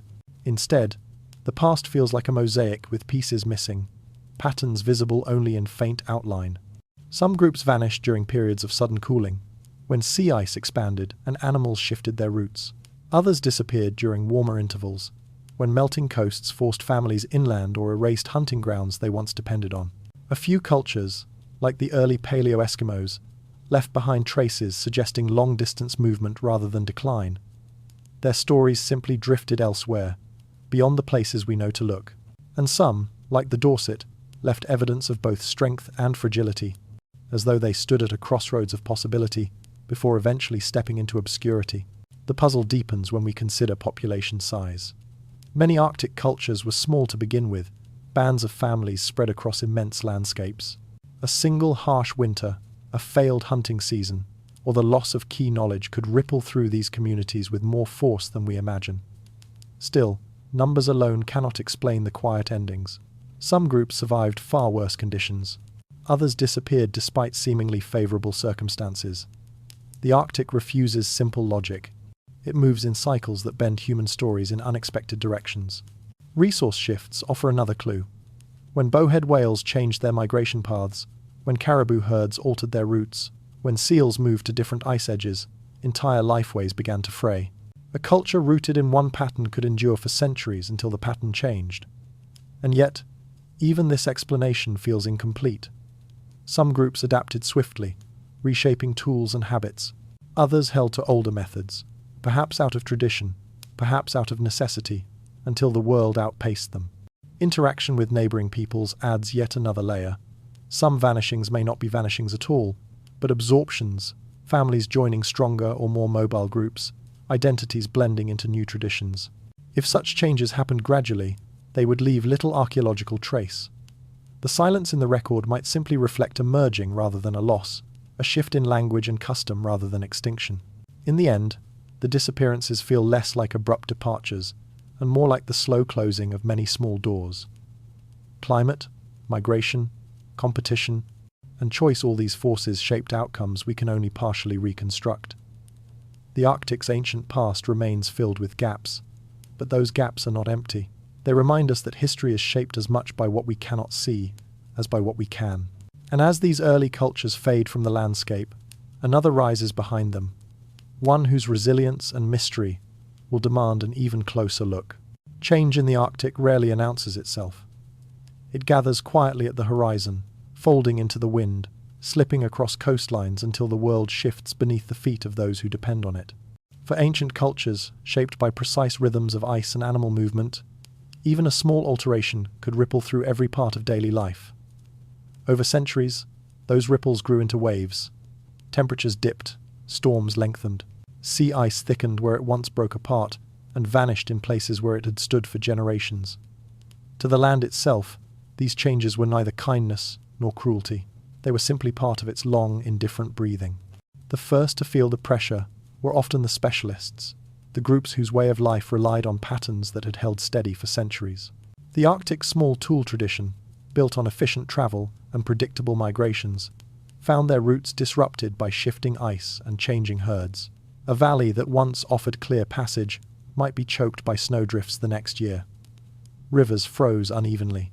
Animals paused in unfamiliar places. Their delicate balance with the environment began to tremble. The Dorset faced even sharper tension. Their world depended on sea ice forming thick and stable, providing a foundation for hunting seals at breathing holes. But as winters stretched and storms carved unpredictable channels through the ice, those once reliable hunting grounds fractured. A slight delay in freeze-up could mean fewer seals. A sudden period of thinning ice could sever access entirely. Each shift forced hunters into deeper uncertainty, and their finely tuned way of life began to strain against forces they could not negotiate with. Even the early Paleo-Eskimo groups, who had thrived across wide regions, encountered pressures that slowly eroded their foothold. Storm cycles changed, carving new shorelines and swallowing old campsites. Summers shortened, tightening the window for gathering essential resources. In a world where every season had once carried a familiar pulse, the land now seemed to speak in a different rhythm. Generations adapted as best they could, adjusting camps, modifying tools, watching the sky for hints of change. But adaptation is not always enough when the foundation itself is shifting. Climate strain rarely creates sudden catastrophe. Instead, it chips away at the edges of stability. A family moves farther inland one year. A hunting ground produces slightly less the next. A community splits into smaller groups to reduce pressure on resources. Each choice seems small, reasonable, temporary. Yet over time, these adjustments mark the beginning of cultural transformations or cultural endings. Archaeological layers grow thinner. Distinctive tools appear less frequently. Settlements shrink, and eventually, a pattern emerges, not of collapse, but of quiet dispersal. When cultures vanish in the Arctic, they often do so not with a single moment of crisis, but through centuries of slow, accumulated pressure. The climate does not strike, it shifts. And for the people who depended on its steadiness, that shift became a force no tradition, no matter how refined, could fully withstand. When the Arctic began to tilt toward colder, harsher rhythms, its people faced choices that unfolded slowly, like shadows lengthening across ice. Some communities sensed the change early. They altered their routes, reshaped their tools, and shifted where they waited for seals or followed migrating herds. Others trusted the familiar methods, refined over generations, practices that had always carried them safely through uncertainty. In those quiet decisions, made around hearths or along wind-scoured coasts, entire futures were set in motion. Cultures that adapted quickly often did so without fanfare. A new type of harpoon head carved from bone, a different angle on a microblade. A village moved a little inland or a little farther south. These adjustments may seem small, but in a land where the margin between abundance and scarcity was thin as a knife edge, subtlety mattered. Those who read the shifting ice as carefully as a story survived longest, moving in harmony with a world that refused to stand still. But for other groups, change arrived like a tide that kept rising. The Dorset, for example, lived within a delicate balance. Their world was shaped by deep winter hunting, stillness, and a spiritual connection to the sea ice that defined their existence. The methods they inherited had worked beautifully for centuries. They trusted them. And when the climate began to cool in ways they had never experienced, their traditions so refined, so deeply rooted, held them steady at first, until steadiness became stillness, and stillness became danger. Stagnation did not mean carelessness. It meant devotion to a system that had protected them for generations. It meant believing the land would remain as it had been, or at least close enough to recognize. Few cultures foresee the moment when the world moves beyond the reach of knowledge. The Dorset's strength, mastery of a narrow ecological niche, became their vulnerability when winter tightened, animals shifted routes, and storms grew more unpredictable. What once guaranteed survival slowly narrowed into a corridor with no room to turn. This pattern echoes across Arctic prehistory. The Paleo-Eskimos faced storms unlike those their ancestors had known. The Arctic small tool tradition met a cooling so gradual it seemed almost harmless until it wasn't. Each group made choices shaped by memory, inheritance, and trust in what had always worked. Some reinvented themselves, others remained anchored to traditions that had defined them. Neither path was wrong. Both were human. Understanding these moments of crisis helps us see cultural survival not as a contest of strength, but as a conversation between people and place. The Arctic asked questions through wind, ice, and changing light. Cultures answered as best they could, guided by belief, experience, and the fragile hope that tomorrow would resemble yesterday.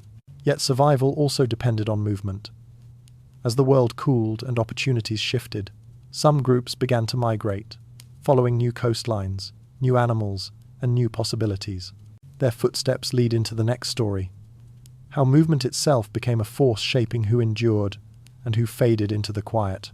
When we speak of cultures vanishing, the mind often imagines a single moment, an abrupt ending, to a sudden collapse, a silence falling all at once. But in the Arctic, endings almost never followed that shape.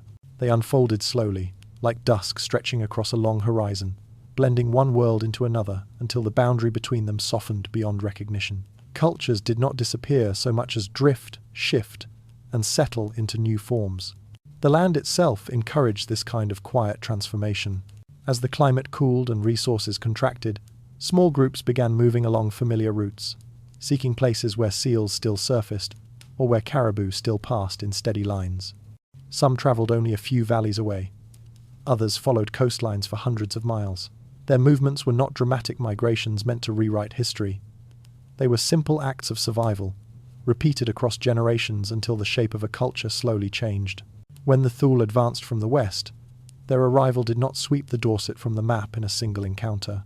Instead, the two populations seemed to have lived near one another with minimal contact, separated by language, tools, and ways of seeing the world.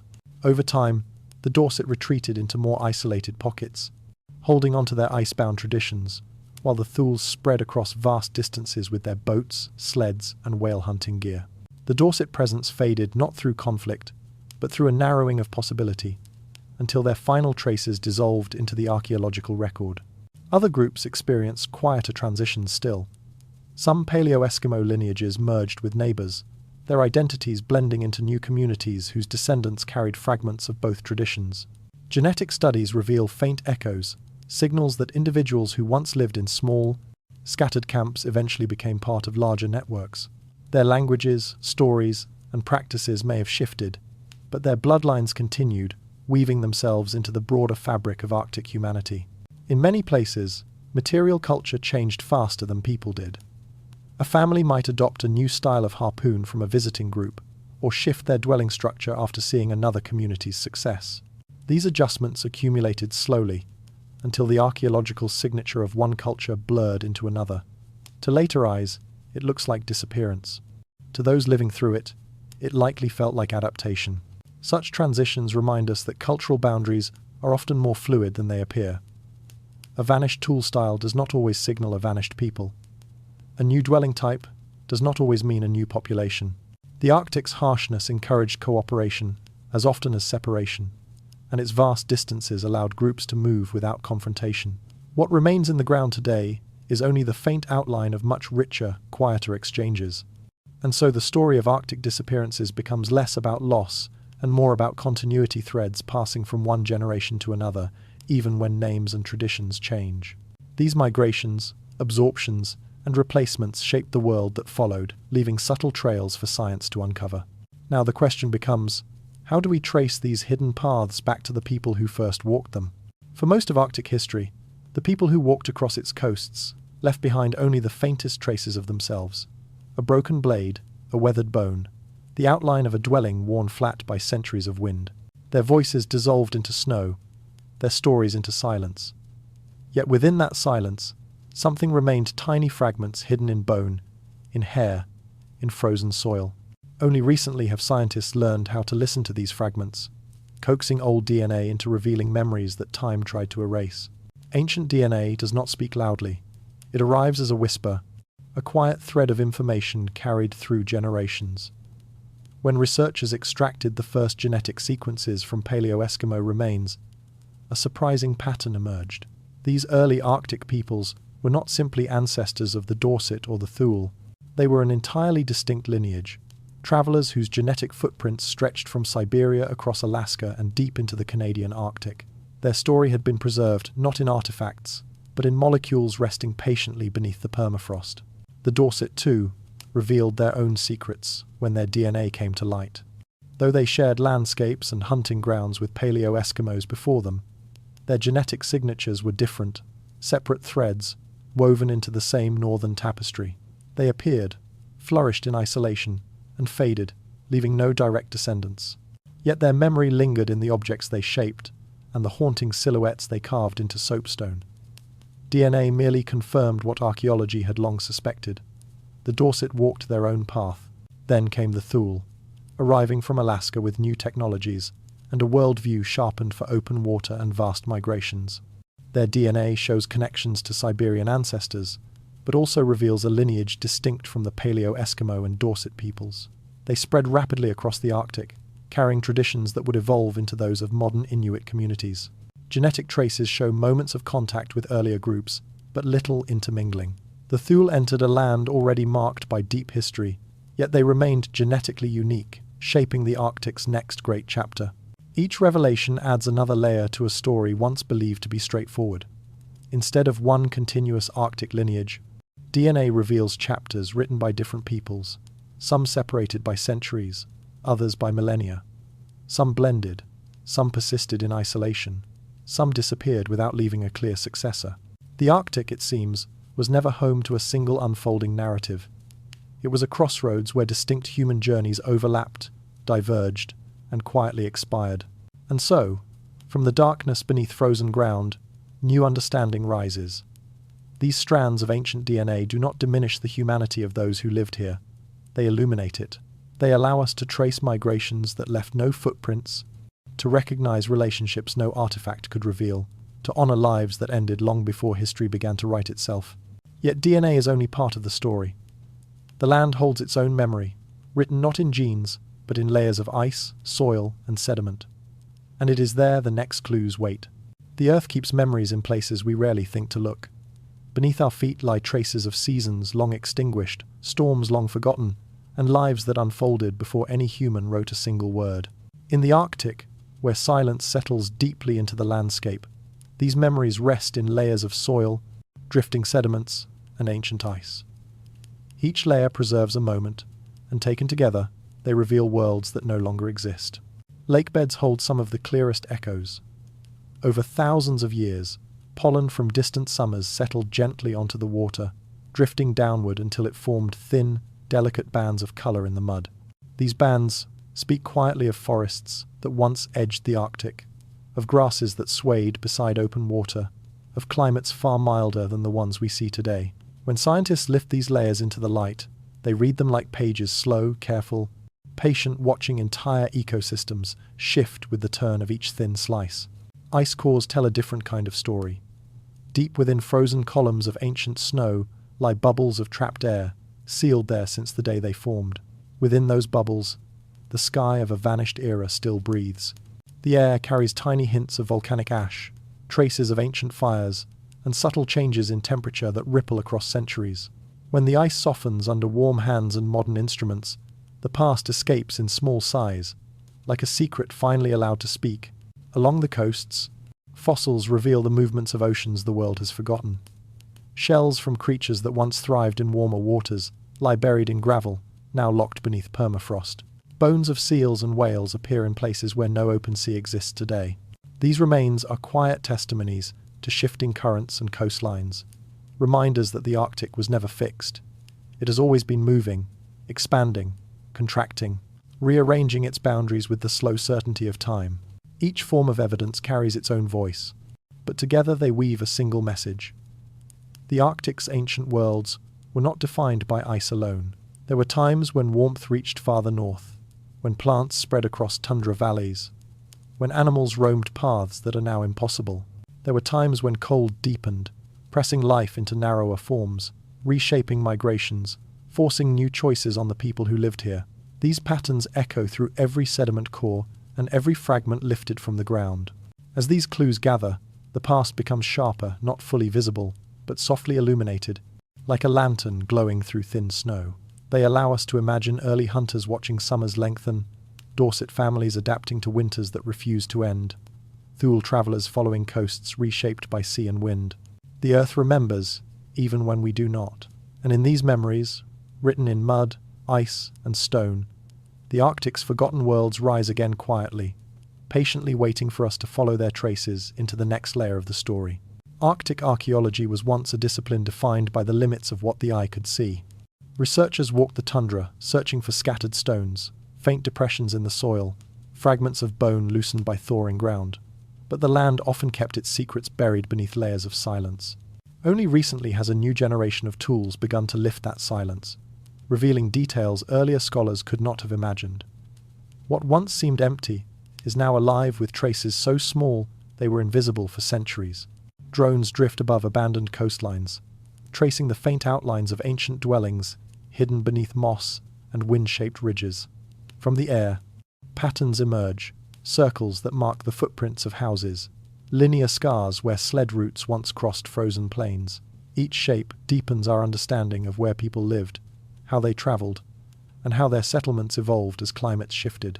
Viewed from above, the Arctic becomes a kind of palimpsest, its past written faintly but still present for those who know where to look.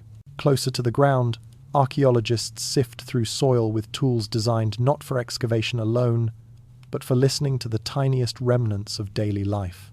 A sliver of bone a few millimeters long might reveal which animals were hunted at a particular site. A thin smear of residue on a stone blade can disclose the last task it performed.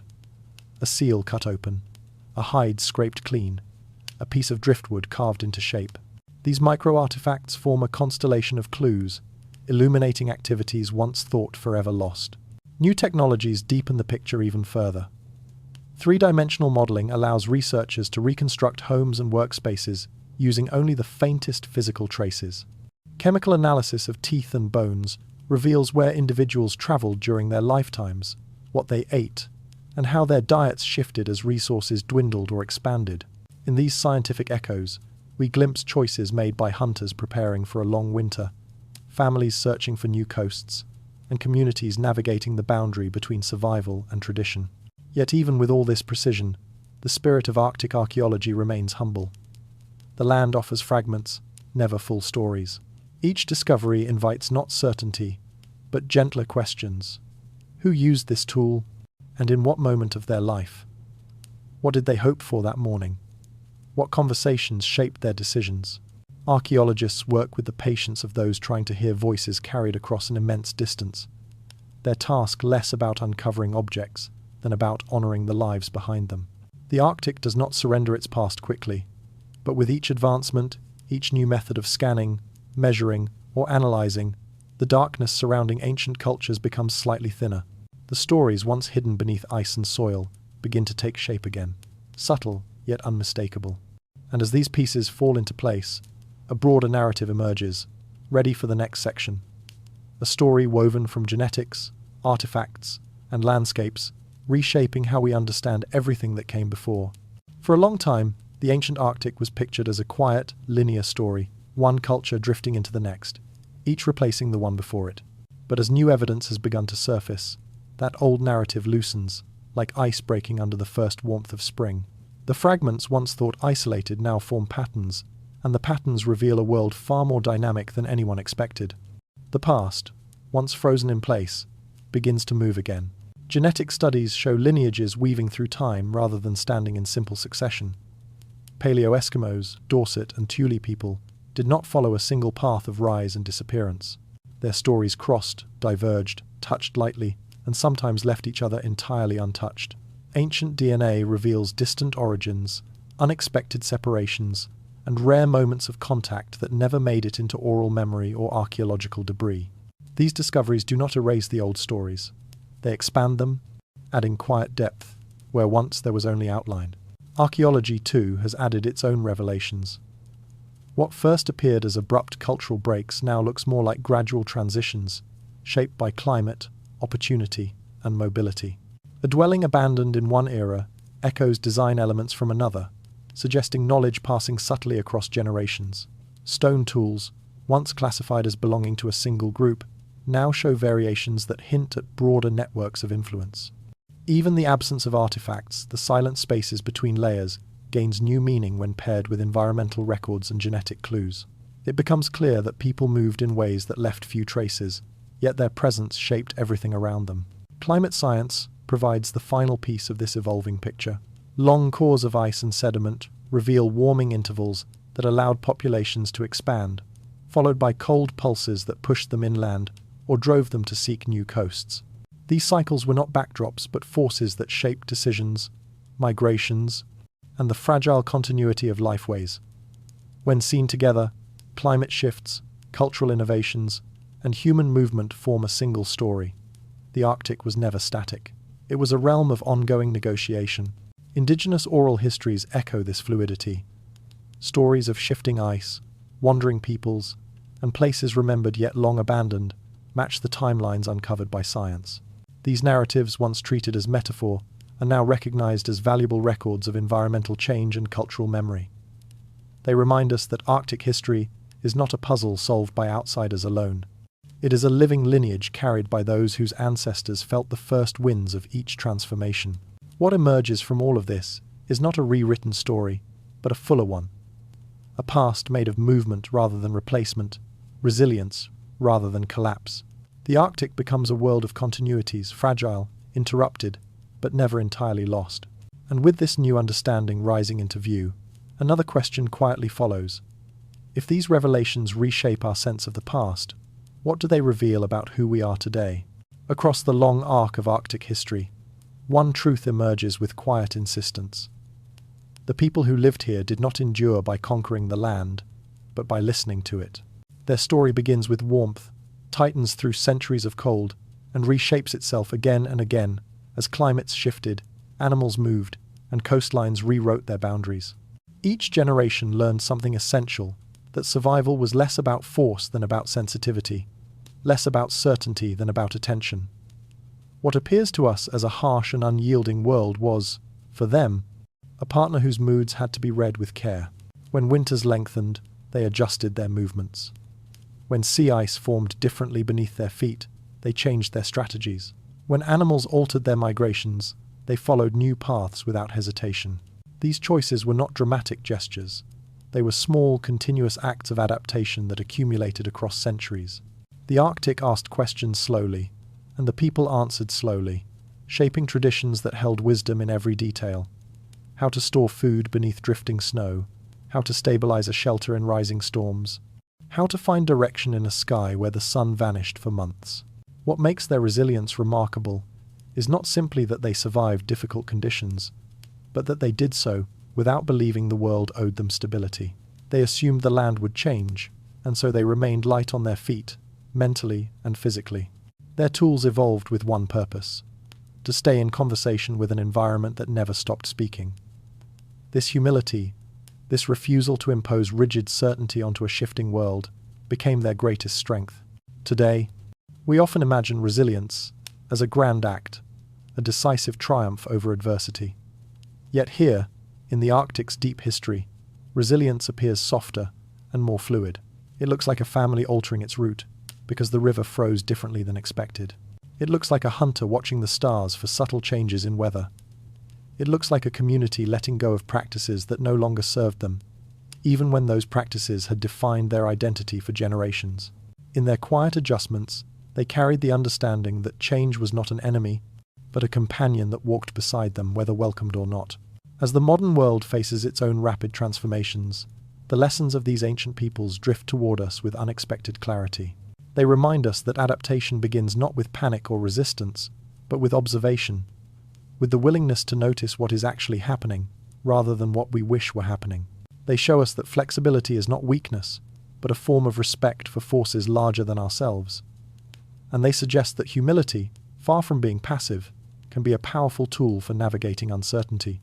Their world has vanished, yet the wisdom they practiced remains. The Arctic's ancient cultures speak to us across time, offering a quiet reminder that survival, at its deepest level, is a conversation between humanity and the ever-changing Earth. And that conversation is still unfolding. Across the long sweep of Arctic history, most lives left no names behind. They moved through the world quietly, leaving only the faintest impressions in soil, bone, and memory. Yet when we look closely past the artifacts, past the layers of wind-blown sediment, we begin to sense the presence of countless individuals whose stories once filled this northern silence. Their traces linger like softened footprints beneath new snow, almost invisible, yet undeniably human. Imagine for a moment a child opening her eyes to a pale winter morning, the air inside her family's shelter warmed by a single lamp fed with seal oil. Outside, the wind presses against the walls, but inside there is the soft murmur of voices, the quiet rhythm of survival. She may never travel far, yet her world is rich with detail. The scent of drying hides, the glow of embers, the hush of footsteps returning from the sea ice. Nothing of her inner life remains, and yet she lived it fully, as real as any life today. Somewhere else, a hunter kneels beside a breathing hole, listening for the faint rise of water beneath the ice. Hours pass, and still he waits, his breath barely visible in the cold. He is alone, but not lonely. He is part of a practice older than memory, shaped by countless generations who learned to read the Arctic's smallest cues. When a seal finally surfaces, the moment is swift, decisive, necessary. His success carries warmth to a household that will share the harvest with gratitude spoken softly in the night. The hunter's name is lost, but the gesture of his patience remains.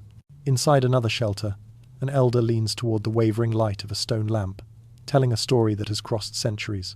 Perhaps it explains why the caribou move as they do, or why certain winds arrive from certain directions. Perhaps it comforts a restless child. These stories did not survive as text, yet their echoes shaped decisions, taught values, and stitched communities together. They were the threads that held a people steady in a land that offered little certainty. Archaeology recovers what can be touched: tools worn by labor, bones etched by weather, shelters collapsed by time. But the world of feelings, hopes, fears, and dreams must be pieced together gently, imagined with humility. It is not invention, it is recognition. Every artifact belonged to someone who laughed, grieved, worked, and waited for seasons to turn. Their humanity is the one truth that never erodes. And so this chapter becomes a quiet act of remembrance. Not for kings or warriors, but for ordinary lives lived with extraordinary endurance. For the children who never saw beyond their village, for the hunters who risked the ice, for the elders who carried stories as carefully as tools. Their voices no longer travel through the Arctic air, yet their presence remains, woven into the land itself. From these intimate echoes, the story widens again, inviting us to step back and consider what the Arctic's long, human journey reveals about us all. Across the long arc of Arctic history, patterns rise and fall like tides: migration, adaptation, flourishing, disappearance, rediscovery. When viewed closely, these patterns seem rooted in the far north alone, shaped by ice, wind, and the endurance of people who lived where most would never dare to wander. But when we step back, something quieter and far more universal begins to appear. The Arctic does not tell a story separate from humanity. It reflects the story humanity has always lived, no matter the continent, no matter the era. Each culture that moved across the northern world carried with it a fragile balance of hope and uncertainty. The Paleo-Eskimos searching for new coasts, the Dorset carving meaning into stone, the Thule chasing the breath of whales across frozen seas. They were not simply responding to their environment.